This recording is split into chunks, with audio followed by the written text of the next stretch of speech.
आज देखते हैं ऊर्जा संकट के समाधान के उपाय। हमारे भारत देश में ऊर्जा संकट के कारण पढ़े थे इसके पहले। ऊर्जा संकट के क्या कारण है, अब हम ऊर्जा संकट को हम दूर कैसे कर सकते हैं, ऊर्जा संकट को दूर कैसे किया जा सकता है या ऊर्जा संकट के समाधान के उपाय। ठीक है, पहला है पेट्रोलियम पदार्थों का उत्पादन बढ़ाना। पहला क्या है, पेट्रोलियम पदार्थों का उत्पादन बढ़ाना। देश में पेट्रोलियम पदार्थों का उत्पादन बढ़ाया जाना चाहिए। हमारे देश में पेट्रोलियम पदार्थों का उत्पादन बढ़ाया जाना चाहिए और इसके लिए वर्तमान कुओं से अधिक कच्चा तेल निकाला जाना चाहिए। जो वर्तमान कुआं है जिसमें तेल अभी वर्तमान में निकाला जा रहा है, इसके उत्पादन में क्या की जाए, बढ़ोतरी किया जाए, उत्पादन में वृद्धि की जानी चाहिए तथा नए कुओं की स्थापना की जानी चाहिए। मतलब तेल निकालने के लिए नए नए कुओं की खोज की जानी चाहिए, इसकी स्थापना की जानी चाहिए। इस संबंध में तेल एवं प्राकृतिक गैस कॉर्पोरेशन लिमिटेड को और सक्रिय किए जाना चाहिए। नए तेल की कुओं की खोज करने के लिए तेल एवं प्राकृतिक गैस कॉर्पोरेशन लिमिटेड को और अधिक सक्रिय किया जाना चाहिए, अधिक ध्यान दिया जाना चाहिए। दूसरा है गैस का उत्पादन बढ़ाना। देश में जलने वाली जो प्राकृतिक गैस है उसके उत्पादन बढ़ाने के संबंध में आवश्यक प्रयास किए जाने चाहिए। आप जो गैस का उपयोग करते हैं खाना बनाने के लिए, जलाने के लिए, उन प्राकृतिक गैसों के संबंध में क्या किया जाना चाहिए, उत्पादन बढ़ाने के लिए प्रयास किया जाना चाहिए, विशेष ध्यान दिया जाना चाहिए तथा नवीन स्थानों की खोज की जानी चाहिए। नए नए स्थानों की जहाँ प्राकृतिक गैस उत्पादन किया जा सके, ऐसे स्थानों की क्या की जाए, खोज की जानी चाहिए जहाँ पर इस प्रकार की गैस मिलने की संभावना, जहाँ इस प्रकार की गैस मिलने की संभावना है, उन स्थानों की क्या किया जाए, खोज किया जाए। और इसके लिए तेल एवं प्राकृतिक गैस कॉर्पोरेशन लिमिटेड, तेल एवं प्राकृतिक गैस कॉर्पोरेशन लिमिटेड होता है, इसको क्या किया जाना चाहिए, विशेष प्रयास किया जाना चाहिए। तीसरा है विद्युत उत्पादन बढ़ाना। विद्युत उत्पादन बढ़ाने के 4 साधन हैं। हमारे देश में विद्युत उत्पादन बढ़ाना है, इसके 4 साधन हैं, कोयला, तेल, पानी और परमाणु। विद्युत उत्पादन बढ़ाने के लिए क्या चाहिए, कोयला, तेल, पानी और परमाणु, ये 4 स्रोत हैं। लेकिन हम देखते हैं कोयला और तेल की उपलब्धता हमारे भारत देश में कम है। कोयला और तेल की उपलब्धता हमारे भारत देश में कम है, मतलब कम मात्रा में प्राप्त होते हैं। परमाणु ऊर्जा का भी पूर्ण विकास होने में कुछ समय लगेगा, परमाणु ऊर्जा का विकास करने में समय लगेगा। हमारे पास एक ही साधन रह जाती है, पानी।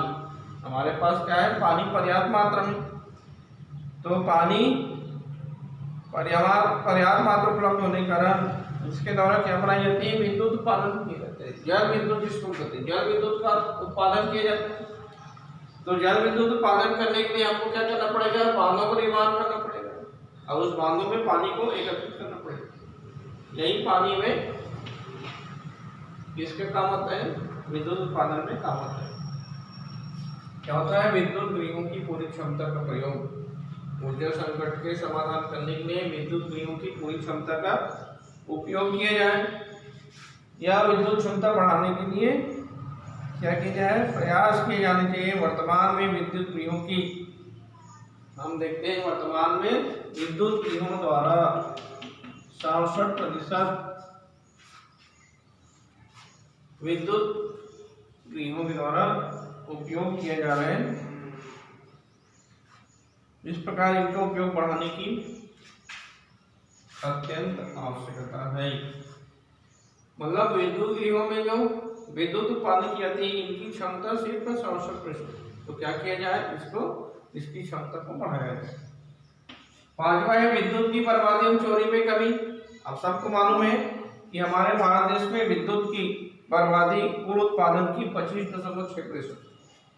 विद्युत की यदि हम बर्बादी देखें तो 25.6% विद्युत की बर्बादी हो रही है, जिसका किसी प्रकार का उपयोग नहीं हो पा रहा है। सिर्फ ये खराब जा रहे हैं, बर्बाद हो रहे हैं, बेकार में चली जा रही है। इसको क्या किया जाए, इसको क्या किया जाए, विद्युत की जो बर्बादी हो रही है इस पर रोक लगाई जाए। और चोरी, बिजली की भी चोरी होती है 1/4%, 1/4%, मतलब 4 भाग में 1 जो भाग है इसकी चोरी हो रही है, बर्बादी हो रही है 25.6%, मतलब 1/4 भाग यही है कि 1/4 भाग की बिजली की चोरी हो रही है, बर्बादी हो रही है। इस पर क्या किया जाए, रोक लगाई जाए। इससे ऊर्जा संकट को क्या किया जा सकता है, ऊर्जा संकट को, हमारे भारत देश में जो ऊर्जा संकट है इसका समाधान किया जा सकता है। तो इस प्रकार यह हो गया ऊर्जा संकट के समाधान उपाय। अब हम देखते हैं कि भारत में निम्न स्वास्थ्य स्तर के कारण हमारे भारत देश में लोगों की जो स्वास्थ्य स्तर है, स्वास्थ्य में गिरावट आती जा रही है। इसका क्या कारण है, इंपॉर्टेंट क्वेश्चन है। भारत में निम्न स्वास्थ्य स्तर के कारण बताइए। हमारे भारत देश के लोगों की स्वास्थ्य स्तर काफी निम्न है, कम है। इसके कारण है, पहला है अस्वास्थ्यकारक परिस्थितियां। अस्वास्थ्यकारक परिस्थितियां, पहला पॉइंट क्या है, हमारे भारत देश में निर्धन वर्ग के जो लोग रहते हैं, हमारे भारत देश में निर्धन वर्ग के लोग रहते हैं जो अस्वास्थ्यकारक वातावरण में रहते हैं। वे उस वातावरण में रहते हैं जहाँ पीने के लिए पानी, शुद्ध पानी नहीं मिलता, जहाँ पानी पीने के लिए शुद्ध नहीं रहते। उन स्थानों में रहते हैं जहाँ स्वच्छ वातावरण नहीं रहते, गंदगी रहती है, उन भागों में रहते हैं।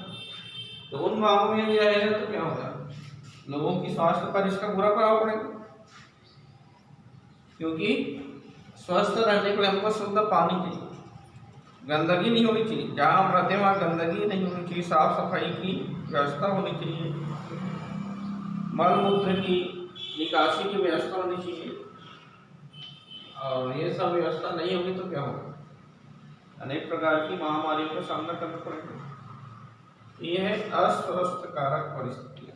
अस्वस्थकारक परिस्थितियाँ भी निम्न स्वास्थ्य स्तर के कारण। दूसरा है ऊंची जन्म दर तथा जनसंख्या में तीव्र गति से वृद्धि। हम देखते हैं कि हमारे भारत में जन्म दर काफी तीव्र है, और जन्म दर काफी तीव्र होने के कारण जनसंख्या में तेजी से वृद्धि होगी, और जनसंख्या में तेजी से वृद्धि होगी तो क्या होगा, भीड़ भाड़ अधिक होगी, लोग गंदी बस्तियों में रहेंगे और स्वास्थ्य पर विशेष ध्यान नहीं दे पाएंगे।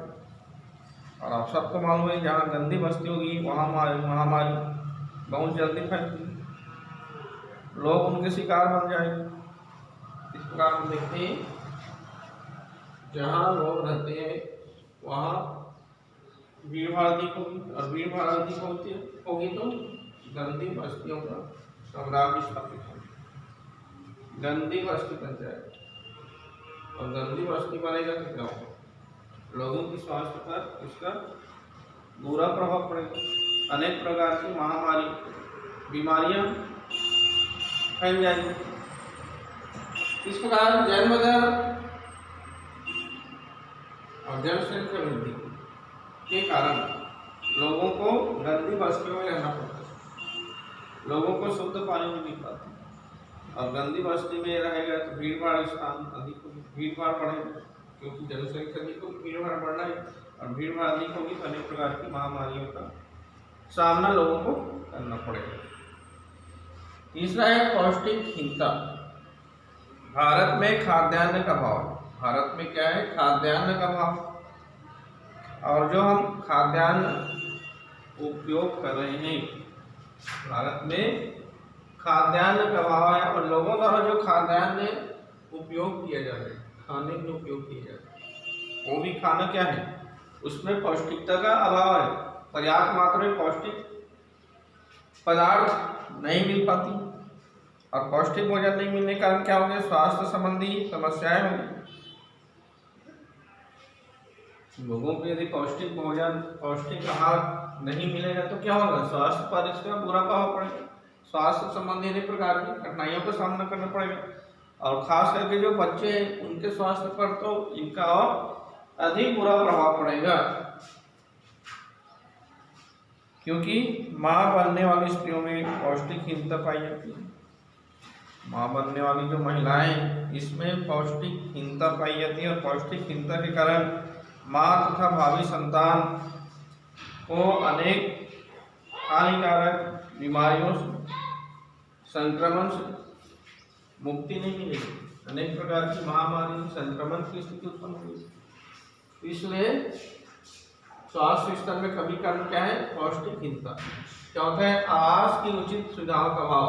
हमारे भारत देश के लोगों को स्वास्थ्यकारक आवास प्राप्त नहीं पाएगी। आप सबको मालूम, भारत की जो अधिकांश जनसंख्या है झुग्गी झोपड़ी में, तंग बस्तियों में रहती है। हम देखते हैं कि हमारे भारत देश के काफी लोग, अधिकांश लोग, जनसंख्या अधिक मात्रा होने के कारण उनको झुग्गी झोपड़ियों में, तंग बस्तियों में, मतलब भीड़ भाड़ बस्तियों में रहनी पड़ती है। और आप सबको मालूम है, निर्धन लोगों का जो मकान होते हैं वे क्या होते हैं, कच्चा होता है। उनमें वायु तथा प्रकाश की कोई व्यवस्था नहीं होती। उनमें क्या होती है, जो कच्चा मकान होता है उसमें भी किस प्रकार की वायु की, प्रकाश की कोई व्यवस्था नहीं होती, जिसके कारण अनेक बीमारियों का सामना करना पड़ता है। अनेक बीमारियों का सामना करना पड़ता है। और तो और हम देखते हैं कि एक छोटे कमरे में कई लोग रहते हैं, और तो और एक छोटे से कमरे में कई लोग रहते हैं, एक ही परिवार के सभी लोग रहते हैं। आप सबको मालूम है, जो गरीब वर्ग के व्यक्ति हैं उनको एक ही कमरे में गुजारा करना पड़ता है। इससे क्या होगी, ऐसी स्थिति में क्या होगा, अनेक संक्रामक रोग उत्पन्न हो जाएगा। पांचवा है दवाइयों, डॉक्टरों की कमी। आप सबको मालूम है, हमारे भारत देश में रहने वाले सुदूर लोग, सुदूर गांवों में रहने वाले लोग, जो सुदूर मतलब शहरों से दूर रहने वाले लोग, खास करके आदिवासी लोग हैं या पहाड़ी क्षेत्र है, यहाँ डॉक्टरों की, अस्पतालों की तथा दवाइयों की कमी।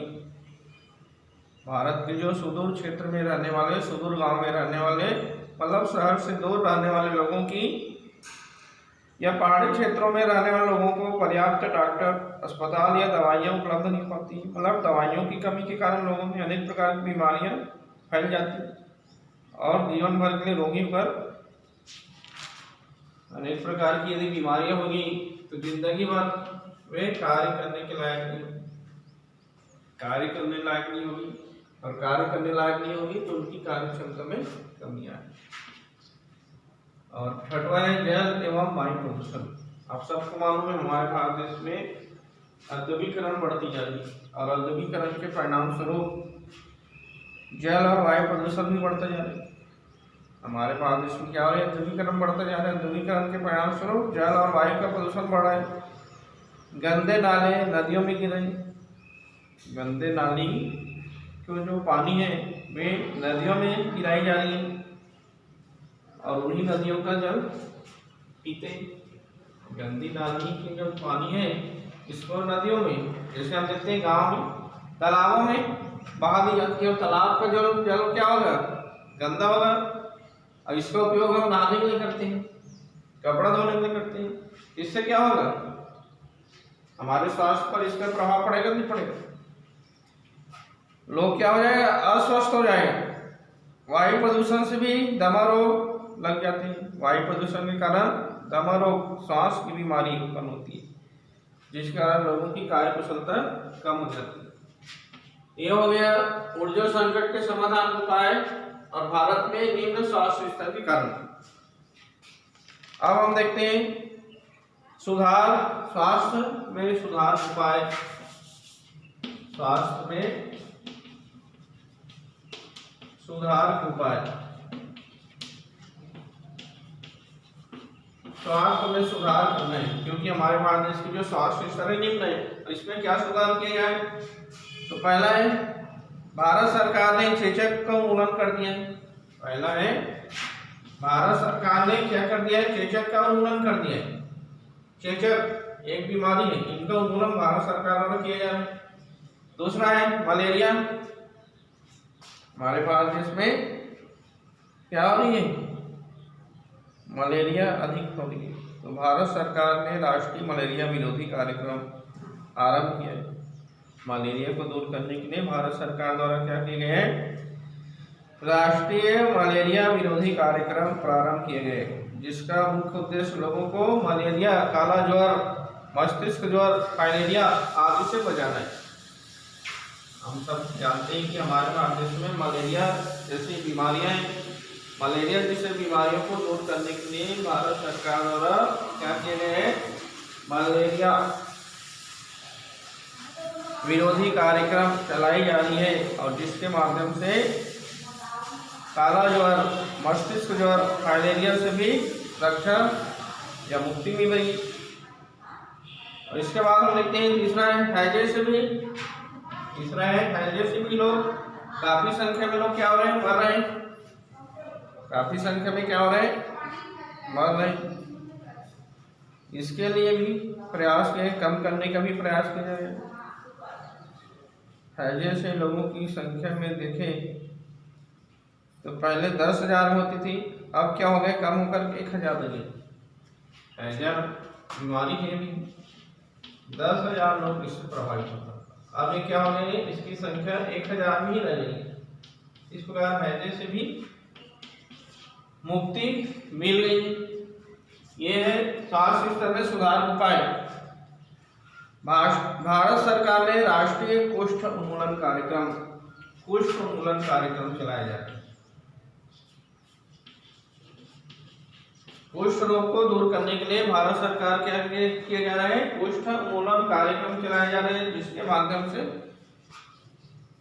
माध्यम से कुष्ठ रोग कम हो रहे हैं। कुष्ठ रोग में 5 लाख लोगों की 5 लाख लोगों की क्या कर रही है, रक्षा कर रही है।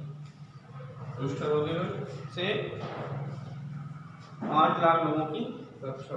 इस प्रकार पांचवा देखते हैं, विगत 15 वर्षों में साफ पीने के पानी के लिए। विगत वर्षों में हम देखें तो हमारे भारत देश में साफ पानी पीने की भी व्यवस्था कर दी गई है।